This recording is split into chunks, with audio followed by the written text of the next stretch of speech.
Assalamualaikum semuanya. Kembali lagi di YouTube channel Akar 2.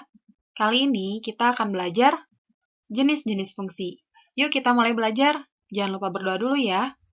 Oke, pada video ini kita akan membahas beberapa jenis fungsi yang ada di dalam matematika. Akan tetapi, penjelasan pada video ini cukup singkat, hanya membahas terkait bentuk umum dan grafik fungsinya saja. Dikarenakan khusus untuk kelas 10 SMA ini, topiknya itu diberatkan kepada fungsi linear, fungsi kuadrat, dan fungsi rasional saja. Akan tetapi, perlu diketahui fungsi-fungsi lain agar pemahaman kalian cukup luas. Yang pertama adalah fungsi konstan atau fungsi tetap. Fungsi konstan adalah suatu fungsi yang berbentuk f(x) sama dengan c, dengan c-nya ini adalah suatu konstanta, dan c ini merupakan bilangan real. Salah satu contohnya adalah f(x) sama dengan 2. Ini merupakan fungsi konstan dikarenakan berapapun nilai x yang kalian coba substitusikan ke sini, maka nilai fungsinya itu tetaplah 2. Jadi, domainnya ini adalah sepanjang sumbu x, domainnya ini adalah bilangan real, dan range-nya ini adalah 2. Jadi, tetap 2 gitu. Contoh misalkan kalian memiliki nilai x sama dengan 1. Maka nilai fungsinya itu adalah tetap 2. Misalkan nilai x lain yaitu negatif 1. Nilai fungsinya itu tetaplah 2, karena dia tidak terpengaruh oleh variabel apapun di sini. Contoh lain, misalkan x-nya ini adalah 1000, maka f1000-nya ini adalah tetap 2. Fungsi yang seperti ini merupakan fungsi konstan atau fungsi tetap. Selanjutnya, jenis fungsi yang kedua adalah fungsi identitas. Fungsi identitas adalah suatu fungsi yang berbentuk f(x) sama dengan x. Ini adalah grafik fungsi identitas. Jadi dia memiliki kemiringan seperti ini. Berapapun nilai x-nya, maka nilai fungsinya sama dengan nilai x-nya. Contohnya adalah seperti ini. Misalkan kalian memiliki nilai x sama dengan 1. Maka nilai f(x)-nya itu adalah f1 sama dengan 1. Kalian bisa lihat di sini ketika x-nya 1, maka nilai y-nya adalah 1. Ketika x-nya 2, maka nilai y-nya adalah 2. Begitupun dengan ketika x-nya itu adalah 3/2, maka nilai y-nya pun 3/2. Sepanjang x bilangan real, maka nilai fungsinya pun mengikuti nilai x-nya. Seperti itu ya. Selanjutnya, fungsi yang ketiga adalah fungsi linier. Fungsi linier merupakan suatu fungsi yang berbentuk f(x) sama dengan ax ditambah b. A-nya ini adalah koefisien dari x dan b-nya ini merupakan konstanta. Dengan a dan b-nya ini anggota bilangan real, di mana a-nya ini tidak boleh sama dengan 0. Dikarenakan jika a-nya ini sama dengan 0, maka di sini terjadi 0 dikali x menjadi 0, maka hasilnya adalah f(x) sama dengan b. B-nya sendiri tadi konstanta, berarti akan balik lagi ke jenis fungsi yang pertama tadi, yaitu fungsi konstan. Salah satu contoh dari fungsi linear ini adalah min x ditambah 1, seperti ini ya. Untuk menggambarnya secara detail akan dibahas di video terpisah. Selanjutnya, fungsi kuadrat. Fungsi kuadrat ini adalah fungsi yang berbentuk f(x) sama dengan ax kuadrat ditambah bx ditambah c. Dengan a, b, c-nya ini adalah anggota bilangan real, di mana a-nya ini tidak boleh sama dengan 0. Jadi kalau fungsi kuadrat ini, kalian bisa lihat di pangkat tertinggi dari variabelnya itu adalah 2. Sedangkan untuk fungsi linear tadi, pangkat tertinggi dari variabelnya itu adalah 1. Seperti itu ya. Salah satu contoh dari fungsi kuadrat adalah fungsi x kuadrat min 1, seperti ini. Untuk secara detailnya, cara menggambarnya akan dibahas di video terpisah. Jenis fungsi yang kelima adalah fungsi eksponen. Fungsi eksponen adalah suatu fungsi yang berbentuk f(x) sama dengan a pangkat x.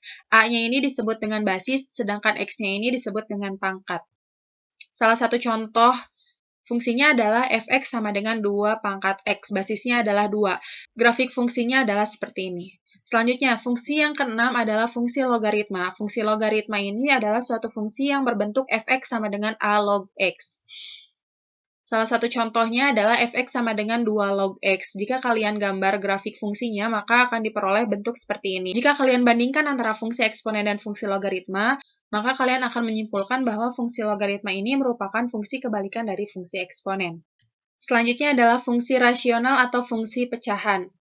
Fungsi rasional ini adalah suatu fungsi yang berbentuk f(x) sama dengan gx per hx. Dengan gx dan hx-nya ini merupakan fungsi polinom. Fungsi polinom sendiri adalah fungsi yang akan kalian pelajari di kelas 11 nanti, di mana hx-nya ini tidak boleh sama dengan 0.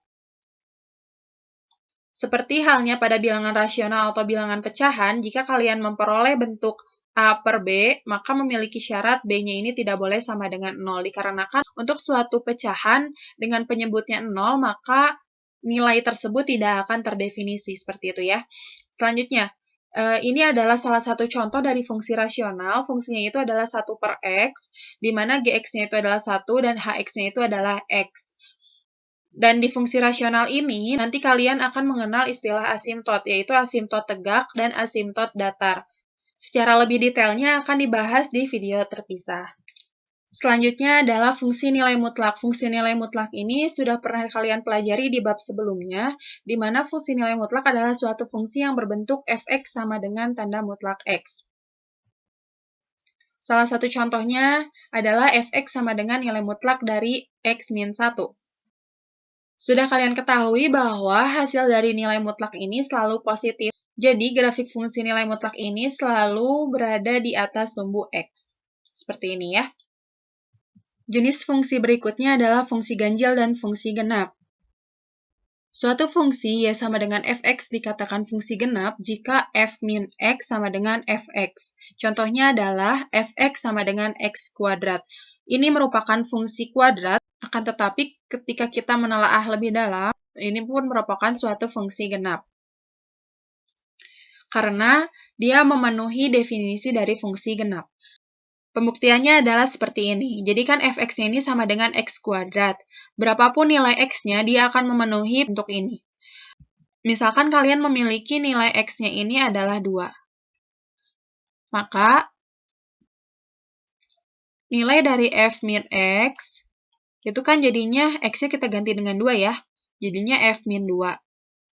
Dengan mengikuti rumus fungsi ini, maka diperoleh min 2 dikuadratkan. Maka hasilnya adalah 4. Di sisi lain, jika kita mencari nilai fx-nya, fx-nya sendiri adalah f2 sama dengan 2 kuadrat sama dengan 4. Maka kita peroleh kesimpulan di mana f min x-nya ini sama dengan fx, yang merupakan definisi dari fungsi genap.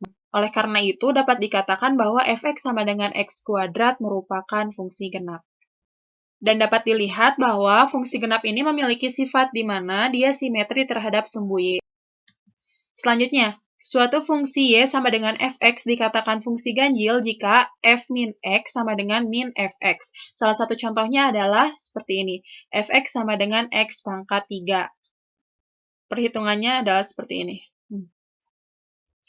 Contoh misalkan kalian memiliki nilai x-nya itu adalah 3. Maka nilai dari f min x-nya ini adalah f min 3. Karena rumus fungsinya ini adalah x pangkat 3, maka x-nya ini kita ganti dengan negatif 3 ya. Maka menjadi negatif 3 pangkat 3. Negatif 3 dipangkatkan 3, karena ini ada negatif. Negatif jika dipangkatkan dengan bilangan ganjil, 3 ini bilangan ganjil kan ya, maka hasilnya menjadi negatif 3 dipangkatkan 3 menjadi 27. Gitu ya. Sedangkan untuk nilai min fx-nya ini menjadi min dari f, x-nya kita ganti dengan 3. Maka dengan menggunakan rumus fungsi ini, x-nya kita ganti dengan 3, jadi min 3 dipangkatkan 3. Seperti ini ya. 3 dipangkatkan 3 itu hasilnya adalah 27, di depannya ada min, berarti min 27. Maka dapat ditarik kesimpulan bahwa untuk fungsi dengan rumus fx sama dengan x pangkat 3 memenuhi definisi dari fungsi ganjil, yaitu f min x-nya ini sama dengan min fx. Seperti halnya pada fungsi genap, fungsi ganjil pun memiliki sifat, yaitu dia simetri terhadap titik asal 0,0 di sini. Jadi yang ini dengan yang ini adalah simetri. Selanjutnya, fungsi yang ke-10 adalah fungsi tangga atau fungsi bilangan bulat terbesar. Fungsi tangga ini adalah suatu fungsi yang berbentuk fx sama dengan nilai bilangan bulat terbesar dari x. Gambar grafiknya adalah seperti tangga ini. Seperti ini ya. Di video ini tidak akan dibahas secara detail bagaimana cara menggambarkan grafiknya. Karena Kita akan fokus di video terpisah bagaimana cara menggambar fungsi linier, fungsi kuadrat, dan fungsi rasional. Mungkin dicukupkan materi dari jenis-jenis fungsi pada video ini. Semoga apa yang telah disampaikan bisa bermanfaat. Terima kasih. Wassalamualaikum warahmatullahi wabarakatuh.